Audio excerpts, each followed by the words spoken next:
নমস্কার বন্ধুরা, শুভ শারদীয়ার প্রীতি শুভেচ্ছা সবাইকে জানাই।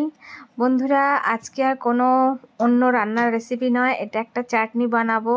তো বাজারে তো এখন অনেক চালতা উঠেছে, তো আজকে সেই জন্য একটু চালতার চাটনি বলো আচার বলো এই রকমভাবে করলে অনেক দিন রেখেও খাওয়া যায়। তো চলো কিভাবে করছি তোমাদের সঙ্গে দেখাই। এবার দেখো, চালতাটা আমি এইভাবে সুন্দর করে কেটে নিয়েছি পিস পিস করে, উপরে খোসাটা ছাড়িয়ে, আর এই রকমভাবে একটু চওড়া রেখে কেটে নিয়েছি।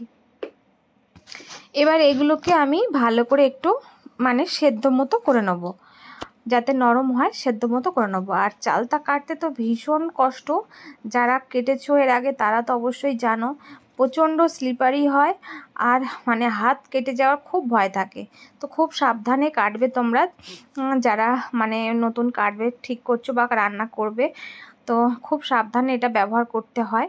তো চলো, এবার আমি এটা ভালো করে সেদ্ধ করে নেব।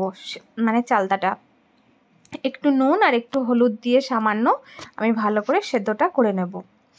আর বন্ধুরা, পুজোয় সবাই আনন্দ করো, সবাই ভালো থেকো, সুস্থ থেকো, আর খুব সাবধানে পুজো কাটাবে, যেন সবাই ভালোভাবে পুজোটা কাটাতে পারে, কোনো বিপদ আপদ যেন না হয়। আর সবাইকে নিয়ে আনন্দ করো বন্ধুরা। তো চলো, এদিকে আমার চালটা সেদ্ধ হয়ে গেছে, দেখতেই পাচ্ছ। এবার আমি কিন্তু এটা ঢেলে নেব ছাঁকনিতে, জলটা বার করে দেব, দিয়ে আমি এই চালতাগুলো ভালো করে একটু থেতো করে নেব, না হলে চালতাটা গোটা থেকে যায়। আর এদিকে দেখো, একটু মশলা করে নেব, জিরে আর মৌরি, একটু রাঁধুনি আর একটু শুকনো লঙ্কা। এটা একটু কড়াতে গরম করে নিয়ে আমি ভালো করে এটা গুঁড়ো করে নেব। এটা কিন্তু আমি শিলে গুঁড়ো করব, কোনো মিক্সিতে গুঁড়ো করব না, কারণ মিক্সিতে গুঁড়ো করলে একদম ফাইন গুঁড়ো হয়ে যায়। তো সেই জন্য আমি এটা শিলেতে গুঁড়ো করব। আর করলে কি হয়, একটু ছিবড়ে থাকে, আর গন্ধটা বেশ ভালো লাগে, আর মশলাগুলো একটু সামান্য মুখে মুখে পড়লে খুব বেশ ভালো লাগে। তো দেখো, এইরকম একটু দানা রেখে আমি গুঁড়োটা করে নিয়েছি। এবারে আর কি কি নিলাম, কিভাবে করলাম, সে তো উপকরণে আমি তোমাদের ডেসক্রিপশান বক্সে দিয়ে দেবো, সেটা চেক করে নিও দরকার পড়লে। আর এইভাবে দেখো, আমি চালতাটা ভালো করে থেতো করে নিয়েছি। এইভাবে নিলে কি হয়, টকটা বের হতেও ভালো সুবিধে হয়, আর তাছাড়াও মিষ্টিটাও, ঝালটা ভালো এর মধ্যে যায়, খুব ভালো মজে আর কি এরকম থেতো করে নিলে। তো এবারে দেখো, আমি একটু পাঁচ ফোড়ন দিয়েছি, শুকনো লঙ্কা আর ফোড়ন দেব না, আর একটু পাঁচ ফোড়ন দিয়ে আমি কিন্তু চালতাটা বসাবো, রান্নাটা। এবার দেখো, চালতাটা হালকা করে ভেজে নিতে হবে, কারণ এর মধ্যে সামান্য জল থাকে, ছাঁকনিতে ছেঁকে নিলেও অনেকটা জল থাকে অনেক সময়। এবারে এটা ভালো করে ভেজে নিয়ে যদি আমি রান্না করি, তাহলে এই চাটনিটা আমি কিন্তু আর এক্সট্রা কোনো জল ব্যবহার করব না। তো এই চাটনি বলো আচার বলো, এটা কিন্তু অনেক দিন পর্যন্ত রেখে খাওয়া যায়, কোনো নষ্ট হওয়ার ভয় থাকে না। আর একটু আমি হলুদ দিয়ে দিলাম, আর সামান্য একটু নুন দেব, সেদ্ধ সময় দিয়েছি আর একটু দিলাম।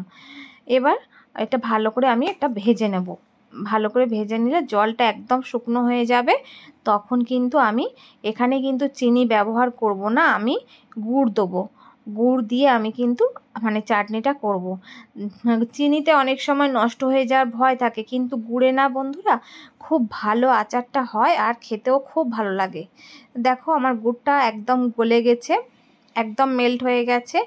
দিয়ে এবার ভালো করে এটা আমি একদম শুকনো শুকনো করে নেব।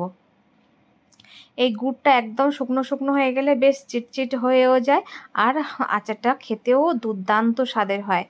চালতার আচার তো খুবই কম পাওয়া যায়। তো যাই হোক, তোমরা এইভাবে বানাবে। আর যে মশলাটা আমি গুঁড়ো করে রেখেছিলাম, এই পর্যায়ে আমি মশলাটাও দিয়ে দিলাম, বেশ মশলাটা সুন্দর করে মাখিয়ে নিয়ে একদম নামাবো। এবার আমি একটা প্লেটে ঢেলে নিয়ে শুকনো ঠান্ডা করে নেব, শুকনো বলছি, ঠান্ডা করে নিয়ে। আর এটা দেখেছো, একদম শুকনো শুকনো হয়ে গেছে। এইভাবে কিন্তু তোমরা করো, তাহলে অনেক দিন খাওয়া যাবে, আর নষ্ট হওয়ার ভয় থাকবে না। এই দেখো, আমি নামিয়ে নিয়েছি। দেখতে পাচ্ছ বন্ধুরা, কতটা লোভনীয় হয়েছে। আর কার কার ভালো লাগলো এই ভিডিওটা অবশ্যই কমেন্টে জানাবে, লাইক শেয়ার করবে যদি ভালো লাগে ভিডিওটা। আর যদি প্রথম দেখো আমার চ্যানেলে, তাহলে চ্যানেলটা সাবস্ক্রাইব করার অনুরোধ রইল বন্ধুরা।